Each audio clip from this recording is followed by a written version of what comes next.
ಬೆಂಗಳೂರಿನಲ್ಲಿ ಎಲ್ಲಿ ನೋಡಿದ್ರಲ್ಲಿ ಜನವೋ ಜನ, ಅದೆಲ್ಲಿಂದ ಬರ್ತಾರೋ ಅನ್ನೋ ಪ್ರಶ್ನೆ ಇಲ್ಲಿರುವಂಥವರಿಗೆ ನಿತ್ಯವೂ ಕಾಡ್ತಾ ಇರುತ್ತೆ. ಜೊತೆಗೆ ಹೊರಗಿನಿಂದ ಬಂದಂಥವರಿಗೂ ಎಲ್ಲಿ ನೋಡಿದ್ರು ಜನವೇ ಅಲ್ಲಪ್ಪ, ನಮಗಿಲ್ಲಿ ಜಾಗ ಇದೆಯಾ ಅನ್ನುವ ಪ್ರಶ್ನೆ ಕಾಡುತ್ತೆ. ಹಾಗಿದ್ರೆ ಬೆಂಗಳೂರಿಗರಿಗೆ ಬೆಂಗಳೂರಿನಲ್ಲಿ ವಲಸಿಗರು ಬರಬೇಕಾ ಬೇಡವಾ, ಈ ಬಗ್ಗೆ ನಾವೀಗ ಆರಂಭಿಸೋಣ ವಾಗ್ಯುದ್ಧವನ್ನ.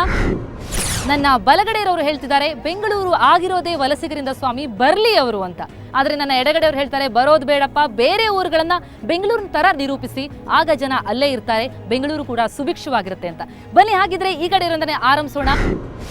ಬೆಂಗಳೂರಿಗೆ ವಲಸಿಗರು ಬರಲೇಬೇಕು. ಯಾಕೆಂದರೆ ಇಲ್ಲಿರ್ತಕ್ಕಂಥ ಇನ್ಫ್ರಾಸ್ಟ್ರಕ್ಚರ್ ರಿಸೋರ್ಸಸ್ ಅಂತ ತಗೊಂಡಾಗ, ಎಜುಕೇಷನ್ ಅಂತ ತಗೊಂಡಾಗ, ಉದ್ಯೋಗ ಅವಕಾಶಗಳನ್ನು ತಗೊಂಡಾಗ ಅನೇಕ ಇದೆ. ಇಲ್ಲಿ ಬೆಂಗಳೂರಿಗರೇ ಉಪಯೋಗಿಸ್ಬೇಕಂತೇನಿಲ್ಲ. ನಾವು ಧೈರ್ಯದಿಂದ ಅವರನ್ನು ಫೇಸ್ ಮಾಡಬೇಕು ಹೊರತು ಹೇಡಿಗೊಳ್ತಾರೆ ಅವ್ರು ಬರಬೇಡ ಅಂತ ಹೇಳೋದಕ್ಕಾಗೋದಿಲ್ಲ. ಓಕೆ, ತಯಾರಿ ಮುಖ್ಯ, ಅವರನ್ನ ತಡೆಯೋದು ಯಾವ ರೀತಿಯ ನ್ಯಾಯ ಅಂತಂತಾರೆ, ನೀವೇನಂತೀರಿ? ಇಲ್ಲಿಗೆ ವಲಸೆ ಬರೋದು ಏನಿರುತ್ತೆ, ಅವರು ಒಂದು ನಾವು ಹುಟ್ಟಿರೋ ಸ್ಥಳ ನಾವು ಅಂತ ಹೇಳ್ಬಿಟ್ಟು ಡೆವಲಪ್ ಮಾಡ್ಕೊಬೋದಲ್ಲ, ಅವರು ಯಾಕೆ ಮಾಡ್ಕೊತಾ ಇಲ್ಲ? ವಲಸೆ ಬರೋರು ಬೇಡ ಅಂತ ಹೇಳ್ತಾ ಇಲ್ಲ ನಾವು. ಅವರು ಒಂದು ದೇಶದಲ್ಲಿ ಡೆವಲಪ್ ಮಾಡ್ಕೊಂಡ್ಲಿ, ಅವರೊಂದು ಏರಿಯಾನಲ್ಲಿ ಡೆವಲಪ್ ಮಾಡ್ಕೊಂಡ್ಲಿ, ಯಾಕೆ ಬೇಡ ಅಂತೀರಿ? ಓಕೆ, ಒಂದೇ ಊರಿಗೆ ಯಾಕ್ರಿ ಸ್ವಾಮಿ ರಿಸ್ಟ್ರಿಕ್ಟ್ ಮಾಡ್ತೀರಾ? ಬೇರೆ ಊರುಗಳನ್ನ ಕೂಡ ಬೆಂಗಳೂರಿನ ತರನೇ ಮಾಡಿ ಅಭಿವೃದ್ಧಿ ಪಡಿಸಿ ಅಂತ ಹೇಳ್ತಾರೆ. ನಮ್ಮ ಹಳ್ಳಿಲೇ ಕಾಲೇಜ್ ಮಾಡಿದ್ರೆ ನಾವು ಹಳ್ಳಿಯಲ್ಲಿ ಇರೋರು ಅಷ್ಟೇ ಓದಬೇಕಾಗುತ್ತೆ. ಬಟ್ ಬೆಂಗಳೂರಲ್ಲಾದರೆ ಬೇರೆಯವರು ಬಂದಿರ್ತಾರೆ, ಬೇರೆಯವ್ರ ಹತ್ರ ಯಾವ ಥರ ಇರಬೇಕು ಏನು ಅಂತಂದು ನಮಗೆ ಭಾಳಷ್ಟು ನಾಲೆಡ್ಜ್ ಕೂಡ ಇಂಪ್ರೂವ್ಮೆಂಟ್ ಆಗುತ್ತೆ. ನಮಗೆ ನಾಲೆಡ್ಜ್ ಬೇಕು ಮತ್ತು ನಾಲ್ಕು ಕಡೆ ತಿಳ್ಕೊಬೇಕು, ದೇಶದ ಜ್ಞಾನ ಬೇಕು ಅಂತಂದರೆ ನಾವು ಈ ಥರ ಬೆಂಗಳೂರು ತಂತ ಸಿಟಿಗಳಿಗೆ ಬರಲೇಬೇಕಾಗುತ್ತೆ. ಇವಾಗ ಬೆಂಗಳೂರಲ್ಲಿ ಕಾಸ್ಟ್ ಆಫ್ ಲಿವಿಂಗ್ ಎಷ್ಟಿದೆ?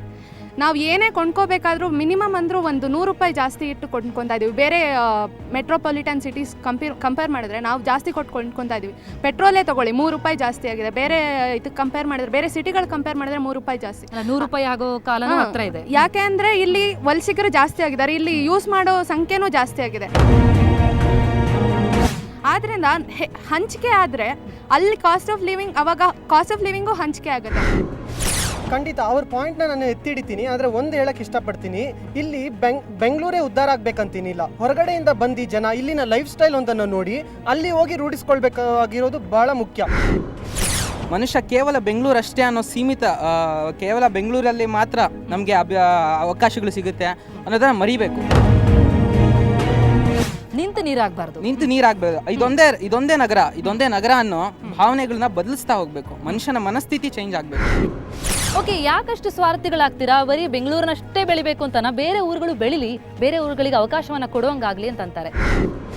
ಇವಾಗ ನಿಧಿ ಸಿಗುತ್ತೆ ಅಂದರೆ ಅಲ್ಲಿ ಪಾಯಿಂಟ್ ಔಟ್ ಮಾಡಿರೋ ಜಾಗ ಮಾತ್ರ ಅಗಿಬೇಕು.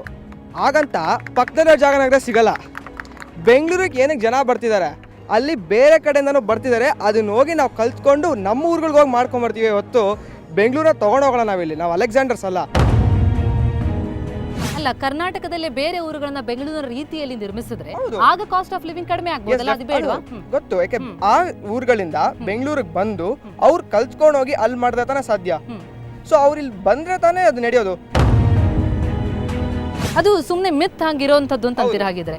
ಓಕೆ, ಸಾಕಷ್ಟು ಜನ ಇಲ್ಲಿಗೆ ಬಂದವರು ಇಲ್ಲಿ ಕಲ್ತು ಇಲ್ಲಿ ಬೆಳೆದು ಬೇರೆ ಕಡೆ ಹೋಗಿದ್ದಾರೆ ಅಂತಂತಾರೆ, ನಿಮ್ಗೆ ಅನ್ಸುತ್ತಾ? ಹೌದಾ? ಎಷ್ಟು ಪ್ರತಿಶತ ಜನ ವಾಪಸ್ ಹೋಗಿದ್ದಾರೆ? ಈಗ ಅಮೆರಿಕಕ್ಕೆ ಹೋಗ್ತಾರೆ, ಎಷ್ಟು ಜನ ವಾಪಸ್ ಬಂದಿದ್ದಾರೆ ಅಂತ ಹೇಳ್ತೀರಾ? ನೀವು ಕೇವಲ ನಿಮ್ಮ ಸಂಬಂಧಿಕರನ್ನು ನೋಡಬೇಡಿ, ಇಡೀ ಊರನ್ನ ನೋಡಿ, ನೀವು ಇಡೀ ಜಗತ್ತನ್ನ ನೋಡಿ. ಯಾವ ಊರಿಗೆ ಬೇಕಾದ್ರೂ ಹೋದ್ರು ಅಮೆರಿಕದಲ್ಲಿದ್ದಾರೆ, ಅಮೆರಿಕ ಅಂತ ಅಷ್ಟೇ ಹೇಳ್ತಾರೆ. ಯಾವ ಊರು ಅನ್ನೋದನ್ನ ಅವ್ರು ಯೋಚನೆ ಮಾಡಲ್ಲ. ಅದೇ ರೀತಿ ನಮ್ಮ ಕರ್ನಾಟಕ, ನಮ್ಮ ಇಂಡಿಯಾ ಅದೇ ರೀತಿ ಆಗಬೇಕು. ಕೇವಲ ಬೆಂಗಳೂರು ಅಂತ ಮಾತ್ರ ಗುರುತಿಸ್ಕೋಬಾರ್ದು, ಇಂಡಿಯಾಗೆ ಹೋಗಿದ್ದಾರೆ ಅಂತ ಮಾತ್ರ ಹೇಳಬೇಕು ಹೊರತಾಗಿ ಬೆಂಗಳೂರು ಅಂತ ಮಾತ್ರ ಹೇಳಬಾರ್ದು. ಬ್ರಿಟಿಷರು ಬಂದು ನಮ್ಮ ಸಂಪನ್ಮೂಲಗಳನ್ನು, ನೈಸರ್ಗಿಕ ಸಂಪನ್ಮೂಲಗಳನ್ನ ದೋಚ್ಕೊಂಡೋದ್ರು. ಇದೇ ವಲಸಿಗರು ಇವಾಗ ಬೆಂಗಳೂರಿಗೆ ಬಂದು ಬೆಂಗಳೂರಲ್ಲಿರೋ ಸಂಪನ್ಮೂಲಗಳನ್ನು, ನೈಸರ್ಗಿಕ ಸಂಪನ್ಮೂಲಗಳನ್ನ ದೋಚ್ಕೊಂಡು ಹೋಗ್ತಾರೆ. ಬೆಂಗಳೂರಿಗೆ ಏನ್ ಮಾಡ್ತಿದ್ದಾರೆ ಹಾಗಾದ್ರೆ ದೋಚ್ಕೊಂಡು ಹೋಗುವ? ಬೆಂಗಳೂರಿಗೆ ಅವ್ರಿಗಿರೋದಿದೆ ಮ್ಯಾಮ್, ಅವ್ರು ನೋಡ್ಕೊಳ್ತಾರೆ, ಅವ್ರು ಮಾಡ್ತಾರೆ, ಎಲ್ಲ ಕೆಲಸಗಳು ಅವರೇ ಮಾಡ್ತಾರೆ. ಬಟ್ ಅವ್ರು ಬರೋ ಅವಶ್ಯಕತೆ ಇಲ್ಲ ಇಲ್ಲಿಗೆ. ಅವ್ರ ಊರುಗಳಲ್ಲಿ ಅವ್ರು ಇದ್ದುಕೊಂಡು ಅವರೇ ಮಾಡ್ಬೋದು ಅದೆಲ್ಲ. ಬಟ್ ಅವ್ರು ಬಂದು ಆ ಕಾಲದಲ್ಲಿ ಬ್ರಿಟಿಷ್ ಅವ್ರು ಬಂದರು, ಏನೇನು ಮಾಡಿದ್ರು ಎಲ್ಲ ಮೋಸ ಮಾಡಿಬಿಟ್ಟು ಎಲ್ಲ ಹೋದ್ರು. ಇವಾಗ ನಮ್ಮ ಬೆಂಗಳೂರಿಗೆ, ನಮ್ಮ ಬೆಂಗಳೂರನ್ನ, ನಮ್ಮ ತಾಯಿನ, ನಮ್ಮ ಮಾತೇನ ಮೋಸ ಮಾಡಿಬಿಟ್ಟು ಹೋಗ್ತಾ ಇದ್ದಾರೆ ಅವ್ರು ಬಂದು. ನಮ್ಮ ಜೋಬಿಗೆ ದುಡ್ಡು ಕೊಟ್ಟು ನಮ್ಮ ಜೋಬಿಗೆ ಕತ್ರಿ ಆಗ್ತಾ ಇದ್ದಾರೆ ಅವರು. ಓಕೆ, ಸೊ ವಲಸಿಗರಿಂದ ಬೆಂಗಳೂರು ದೋಚ್ಕೊಂಡು ಹೋಗ್ತಿದೆ ಅಂತಿದ್ದಾರೆ, ಏನಂತೀರಿ ಇದಕ್ಕೆ? ವಲಸಿಗರು ಬಂದು ಬೆಂಗಳೂರನ್ನ ದೋಚ್ಕೊಂಡು ಹೋಗ್ತಿದ್ದಾರೆ ಅಂತ ಹೇಳ್ತಿದ್ದಾರೆ. ಇದು ನನ್ನ ಪ್ರಕಾರ ತಪ್ಪು. ನಾವು ಬಂದು ಹಾಳು ಮಾಡಿಲ್ಲ, ನಾವು ಬಂದು ನಿಮ್ಮ ಹೆಲ್ತ್ ಕಂಡೀಷನ್ ಇಂಪ್ರೂವ್ ಮಾಡಿದ್ದೀವಿ. ಅನ್ನಕ್ಕೆ ಒಂದು ಸ್ವಲ್ಪ ಉಪ್ಪಾಕ ತಿನ್ಬೋದು, ಜಾಸ್ತಿ ಉಪ್ಪಾಕ ತಿನ್ನಕ್ಕಾಗುತ್ತಾ? ಆಗಲ್ಲ. ಯಾಕಂದರೆ ಒಂದು ಮನೆಯಲ್ಲಿ 4 ಜನ ಇರ್ಬೋದು, 4 ಜನದ ಮೇಲೆ 50 ಜನ ತುಂಬಿಸೋಕ್ಕಾಗಲ್ಲ.